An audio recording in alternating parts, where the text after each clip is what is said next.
This is Council Sports Talk on the GS Radio Network. We are a couple Joes. I am Joey D, codename Goldie. This is Joe Lewis, codename Baby Joe. What up, Joe? Wrong hand. Man, we have some sensationalism popping off right now. I'm calling them the Marbury tapes. I'm shocked that it's not getting more coverage.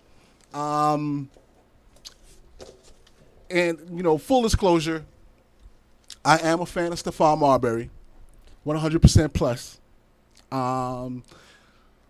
He's a New York player. I'm a fan of the Knicks, 100% plus. There is definitely a bias there. So I'm rooting for Steph. I'm very proud, actually, of Steph in the way that his career worked out, the way that he really took control of his career, really from an early point with the shoes. And I think he's very much misunderstood. He was clearly blackballed and pushed out of the league when he was still ridiculously productive. And I've been waiting for him to start talking. Because if you know Steph, Steph is unfiltered. He's going to talk. That was his biggest problem with the Knicks, because once he got to the Knicks, now he's a grown man and fully aware of it, fully aware of who he is. He is fully woke at that point. And he's made a lot of money. And he's made money, you know. And the problem with him on the Knicks at the time was the media would go ask him things. That was literally the problem. Walking media soundbite. would go ask him things. And this is not Derek Jeter. When you ask Derek Jeter any question, you're going to get the same answer for every question. I would just want to take it day by day. I just want to see where this leads. You know, glad to be here. Yes, we're a team. Yes. We're going to get through this. The textbook joints. Yeah. Steph didn't read that textbook. When New York media would come to Steph and ask Steph about things happening within Madison Square Garden with the whole sexual harassment scandal that was taking place, Steph is going to answer your questions, and he's going to tell you the truth. And that was his problem in New York. He just burned a lot of bridges. But on these Marbury tapes, I think he highlights some other issues, and he's finally speaking about some of the tough questions that fans have wanted Steph to speak on, from his time very early in Minnesota to his Minnesota departure, to his time with the Knicks, to his time with the 04 Dream Team. He goes in on all of that stuff. He's got a book coming out. Don't know the details on that, but as you watch these tapes, he does plug the book a few times. Looking forward to that, but happy for him, happy with his success, and happy that now he gets to put some things on the record that maybe clear his name. And I hope he's headed to the Hall of Fame, because if Yao Ming is, you know, China's gift to the United States, that he belongs in the NBA Hall of Fame, or the Basketball Hall of Fame, the reverse might be the case for Stephon Marbury. Steph has statues over there. He's got exactly. statues. And then, of course, once you stop being blind to his actual production in the NBA, and you understood that this dude put up 20 and 8 for like 10 years, then you know the kind of player that he was, and the type of respect that he deserves. But that's coming from a Steph fan. Yeah, and Steph was, like you said, out of the league. Took control of his career, went to China, took his brand, and bounced back. He's supposed to be one of the best players they ever had over there. So, well, I would say he's probably definitely the best player that has played. But there's, you know, the China League is, I thought a few years ago, could have turned out to be a little bit scary for the NBA, only because the Chinese infrastructure is similar to the United States, where you can put 30 teams in one country. which is one of the big problems with European sports. You know, why it's hard to follow European soccer, because really there's only 2 or 3 teams in England that you want to follow. There's 2 or Right. 3 teams in Spain that you want to follow. There's 2 teams in Germany that you want to follow. Right. The United States, and this is why I think the MLS is also going to eventually take off. Once you have an infrastructure where you can put all of the teams in technically one place, although not one place, have 30 markets to support a league, then the league does much better. And China kind of replicates that. So I have always expected that Chinese basketball to take off and start really drawing a lot of talent from the United States, whether it be later in their career or guys that didn't necessarily make the cut in the NBA. And they have the money to spend. They have the money to spend, and So. they don't mind spending it. Nah. You know what I mean? And, of course, marketing endorsements there are a big boon for players when you're looking at a market of a billion people. And basketball is probably becoming a very popular sport. Very popular. Yeah. So let's jump into this tape. The Marbury The Lost Marbury tapes. tape. So Marbury has 2 videos that it looked like they were uploaded on YouTube last week, and It looks like it's off his Instagram Live, it's off actually. right. but it is posted to YouTube. So first thing that he does, and I want to just give a little context because it's easy to take clips out of context if you don't know what he's talking about. Apparently, he's addressing the question on his relationship with Kevin Garnett, because I guess from the very beginning, the way that they split, you know, the false narratives start to go, and people thought that there was a problem with he and Kevin Garnett. So he makes it very clear that he likes Kevin Garnett. He has the utmost respect for Kevin Garnett.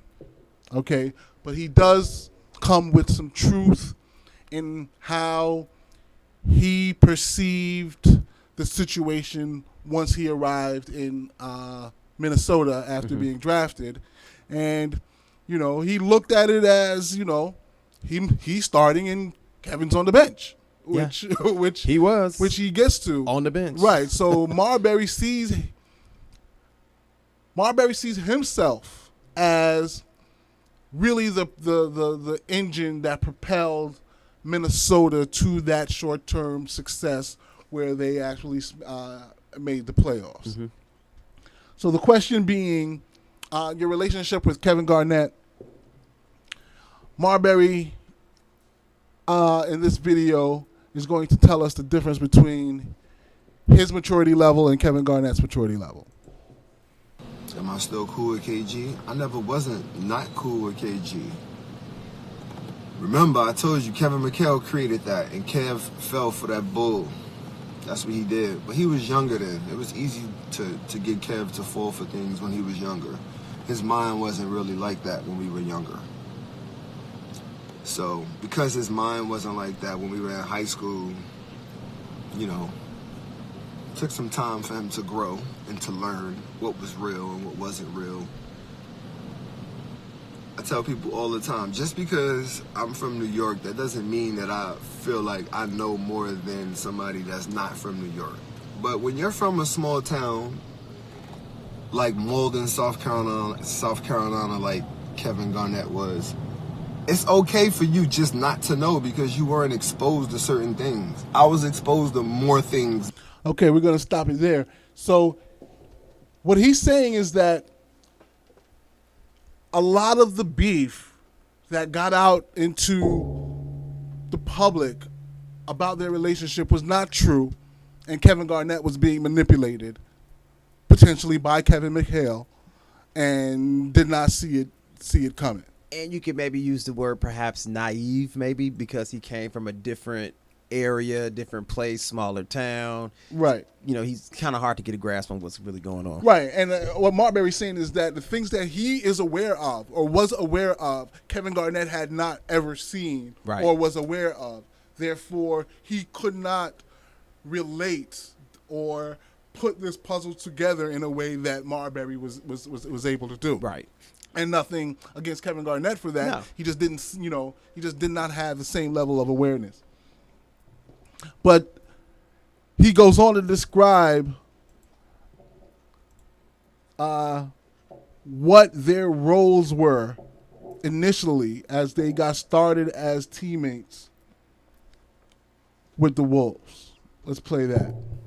Actually, I had a suit on. I was like, man, they said it's freezing here, but it's the summertime. Wintertime came. Yo, I went from New York to Atlanta. I went from New York to Atlanta. From Atlanta to Minnesota. No, yeah. Let's say I went from CI to Atlanta, Atlanta to... For the first 56 games, Kev was on the bench. Here it is. That's where he was at. He was on the bench. Do you know what the bench feel like? Does anybody know what the bench feel like? Do you know what the bench feel like? That's all I want to know, the bench. That's a real powerful word, my dude, in basketball. Nobody like that word. Nobody want to associate themselves with the bench. You feel me? So, it's death. That's exactly. So when you got to sit on the bench and you got to watch the game, you have a different understanding and a different opinion about basketball. You feel me? Because when you watch the game, okay, I put it to you like this. I'm going to keep it 100 with you. Because I know about the bench too. I know about the bench too. When I was in Boston, I felt the bench. And man, the bench, it talked to you. It really talked to you. It talked to you at night. It talked to you during the game. It talked to you. It talked to you after the game when you were in the shower. You start thinking about the bench. The bench, Joe. The bench. It's not the place to be. It's not the place to be. Don't feel good. Marbury keeps it real. I'm going to move on to when he points out why he actually left Minnesota. Damn. And I think this is really the core of this argument that people have about he being a cancer and, him breaking this team up. Here's what he has to say about Minnesota. But it was cool playing with Minnesota and playing with Kev. First year we made the playoffs. Second year we made the playoffs. That was it. After that, they started yelling at Stockton and Malone. And I was talking about, I'm going home. I was not talking about spending 7 years of my life in Minnesota. This had nothing to do with Kevin. This had nothing to do with...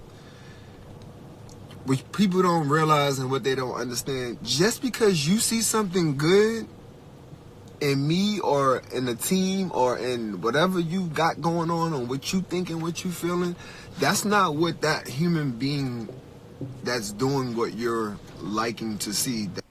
Okay, we're going to stop it there. So he makes it clear he was not signing a contract with the Wolves if they had, the whole Dream Team won, Michael Jordan, everybody showing up. It doesn't matter who was on that team. He didn't like it there from the beginning. Out. He didn't care about the stats. He didn't care about being compared to anybody else or that they might be the next big thing. There was no way he was staying. There was no way that he was staying. It was too cold. He said it was too cold. Right. And he wanted to go home. Yeah. He wanted to go home. And he was... So pretty much what he's saying is from day one, when he was getting drafted, he knew that it was going to be a short time or whatever the amount of time was on his rookie deal, and he was out. Well, he said he went there at first. It was summertime, so it felt nice. Felt when, nice. When the winter came, when he knew, I'm not coming. You mean that September to June winter hit? Yeah, he said, I'm not coming back. This is it. End of the road. Okay. On the second video, now he starts to go into some things that are going to be very interesting to the NBA fan base. First of all, what he thinks about LeBron James as a Laker. Worst 38 days of my life playing for that man. Got a trick for him. Got a trick for his ass. Soon. Oh, LeBron left to go to the Lakers. So what? He left to go to the Lakers. It's his life. He can do what he want to do. He's a free agent. Okay. On Larry Brown. People like Larry Brown, he try to make you think you're not free. That's what people like him do. He thought he was going to get a little black kid. He thought he was going to get all the little black kids and then tell all the little black kids what to do forever. And then he met me. Hashtag, and then he met me. Wait till I tell y'all the story about what he tried to do and how he tried to send me home from the Olympics. Can you believe that? They tried to send me home, him and Papa. Crazy. Okay, on Stephon Popovich Marbury. and you know what Larry Popovich Brown. told me? He said, why don't you tell the media that you hurt your knee and we'll Does tell this the sound media familiar about Popovich? that and you somebody? hurt yourself and just go. Yep. You don't want to be here. Larry doesn't want you here. You know, it's just not a good fit. Yeah, your eyes, right? I know. Wait till it come out in my book. On how I he was like, responded to sitting there. Popovich and Brown. Larry Brown picks up the phone. What's this I hear about you saying come do your dirty work? Yeah, you come downstairs and do your dirty work. You want to tell me you want to send me home from the Olympics so you could destroy my career? You come down here and you tell me like a man. I'm going to be a church mouse on your Olympic team. Instead of him coaching a dream team, he thought he was coaching his team. That's why we lost. Worst 38 days of my life in basketball. It was so bad at the Olympics that I would get up an hour and a half before we had to go to practice. We'll go sleep on the back of the bus just so when everybody got on the bus, I wouldn't have to walk by him to say hello. We're going to forward. This is where You his don't know mother me. confronts Coach Brown. You don't know nothing about me. Ask anybody that was there during the Olympics in 2004. My mom snapped on the bus. Larry Brown's wife was sitting right next to my mom's. My mom's went all the way in. Why don't you let them boys go out there and play? All of these boys know how to play. They out there looking like they don't know what the hell they doing. Because we didn't know what we were doing. We couldn't play against a zone because Larry Brown wanted us to pass the ball here, pass the ball there, then cut before we did anything. Media, And finally, some stuff about Ariza Trevor versus Ariza. Larry Brown. Trevor Ariza was going to choke you, and I saved your life. And you don't even know it.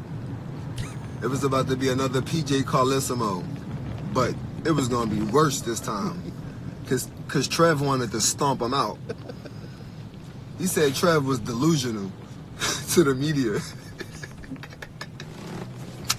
Tristan, yo, what the fuck? We're going to stop it there, but he goes on to talk about, he warned Isaiah Thomas that Larry Brown was going to somehow sabotage him, right? And Knicks fans who were paying attention saw that happen, where Larry Brown really took, it looked like Larry Brown really took that job as a in to get Isaiah Thomas's job, right? Like he didn't really want to coach, right? He was completely horrible. Stories came out this summer of Nate Robinson's dealing with depression and him citing Larry Brown constantly referring to him as a little sugar honey iced tea You know what I mean? Larry Brown took these guys on the explosive guards Yeah. and tried to make them play Princeton, play like they were in Princeton. And don't forget, Allen Iverson, even though he says he likes and loves Larry Brown, a lot of the outbursts that we saw, like the practice, we talking about practice, like all that stuff, that's all connected to that Larry Brown saga. Yeah. But I'm so happy that Marbury got a chance to air this. Please comment below. Let us know what you think, or you as especially the Marbury fans or those that hate Marbury. What do you think about this video and him getting the chance to express himself and all of these bombshells that he's dropping? The PJ Carlissimo thing still. He told Trevor Ariza, Trev, don't choke him because you won't be able to make money after that. And he says he's talked Trevor Ariza out of stomping out Larry Brown. And Trevor's a low-key guy. He's not Latrell Sprewell in your face. Like, for him to get upset, it was about to go down. Right. But, if Larry Brown is pushing buttons for whatever reason that he thinks he's pushing buttons, then, you can't go too far. These are grown men. And this is what Marbury is saying, that he's a free person, he's a grown man, and you can't just come at him with no respect for what he is. Now, the funny thing is, you look at that in an NBA player, and that might also be a reason they don't win more, because winning isn't his first priority. Right. Right? And it's not necessarily a bad thing. It's a different kind of genius that is all consumed with winning. You can't expect everyone to be that way, and everyone doesn't need to be that way. And here comes in, we talk about team chemistry.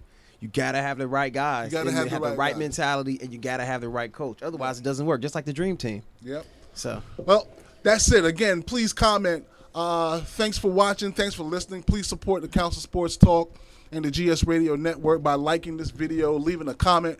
Subscribe on YouTube at Council Sports Talk. Follow on Twitter at Council Talk. Follow on IG, Council_Sports Talk. 2 Joes. Donate via Cash App. All donations are appreciated, whether that be 2 pennies or $2 million. Ooh.